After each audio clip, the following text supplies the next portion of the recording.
किसी का घर बड़ा होता है, किसी के घर में ईशान कोण में पूजा घर होता है, लेकिन आज जो मतलब महानगरों में रहने की व्यवस्था है तो लोग 1 BHK एक रूम वाले घर में भी रहते हैं, उन्हें भी पूजा करने की इच्छा होती है। तो घर आपका छोटा हो या बड़ा हो, माँ की चौकी कैसे स्थापित करनी चाहिए ये मैं आपको बताना चाहूँगा। माता की चौकी ऐसी स्थापित करें कि पूजा करते समय आपका मुंह ईशान कोण में होना चाहिए, पूरब उत्तर के कोने में होना चाहिए। माँ दुर्गा की मूर्ति का मुख पश्चिम दिशा की तरफ रखें और जिससे पूजा करने वाले का मुंह, साधक का मुंह पूरब दिशा में हो। ठीक है।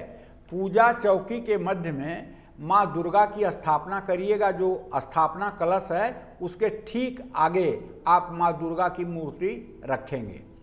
मूर्ति के दाईं ओर श्री महाकाली और माँ दुर्गा की मूर्ति के बाईं ओर माँ सरस्वती के प्रतीक स्वरूप एक एक सुपारी भी आप रख सकते हैं। मिट्टी के करवे में सुपारी कलावा लपेट करके रख सकते हैं, क्योंकि ये देवी हैं त्रिगुणात्मिका। सतोगुण, रजोगुण, तमोगुण की तीनों देवियां एक साथ रहती हैं। तो सृष्टि का सृजन और संहार यही तीनों शक्तियां करती हैं, इसीलिए इनको त्रिगुणात्मिका भी कहते हैं। त्रिगुणात्मिका। सही बात तो ये है कि एकैवाहम जगत तत्र द्वितीया का ममा परा। शक्ति तो एक ही है, लेकिन उनके अलग अलग रूप उपासना के लिए शास्त्रों में कहे गए हैं।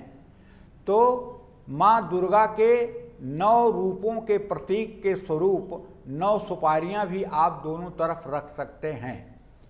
अखंड ज्योति की पूजा चौकी के आग्नेय कोण में पूरब और दक्षिण के कोने में एक आपको अखंड दीप जलाना है। अगर आप अखंड दीप जलाते हैं तो, अगर आप दीपक की देखभाल नहीं कर सकते, रात में 2-3 बार उठ करके दीपक का घी तेल नहीं देख सकते, दीपक न बुझने पाए इसकी सावधानी आप नहीं कर सकते, तो आपसे आग्रह है कि आप अखंड ज्योति ना जलाएं, क्योंकि अखंड ज्योति का बुझना शुभ नहीं माना जाता है।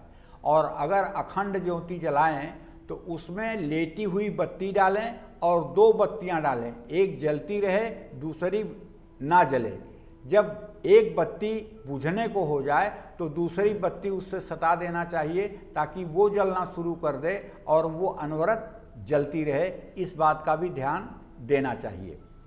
दक्षिण पूर्व दिशा में रखी अखंड ज्योति सुख समृद्धि देती है। जो लोग अखंड ज्योति जलाते हैं भैया, वो पूरा सावधान रहते हैं, दिन रात वो ज्योति की सुरक्षा करते हैं। हर नकारात्मक ऊर्जा से परिवार की रक्षा होती है। जिन घरों में अखंड ज्योति जलती है उस घर में निगेटिविटी तो आ ही नहीं सकती है। नवरात्र में जो लोग हर रोज हवन करते हैं उनको हवन कुंड भी दक्षिण पूर्व दिशा में ही रखना चाहिए और नवार्ण मंत्र से हवन करना चाहिए।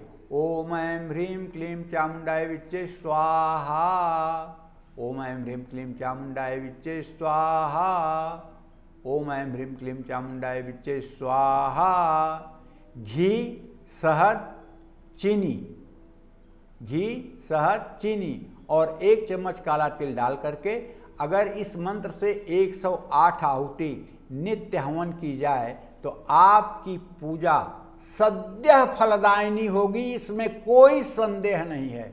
9 दिनों में असंभव से असंभव कार्य भी आपका सिद्ध होगा, क्योंकि अग्निहोत्र से बड़ा कोई तप नहीं है। जो लोग नित्य हवन करते हैं उनकी मनोकामना साक्षात भगवती पूरा करती हैं। यही संपूजिता नित्यम प्रसादय धन भोजनय ददादि वित्तम पुत्रान मति धर्मे गतिम शुभाम। 12वें अध्याय में वर्णन आता है कि जो लोग मेरी पूजा पत्र, पुष्प, धूप, दीप, नैवेद्य से नित्य करते हैं उनको मैं धन, पुत्र, सुंदर मति और उत्तम गति देती हूं।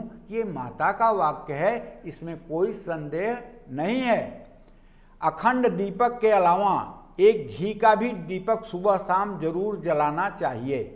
अखंड दीपक आप सरसों या तिल के तेल का जलाएंगे, कलश भी चौकी के उत्तर या उत्तर पूर्व दिशा में ही रखना है।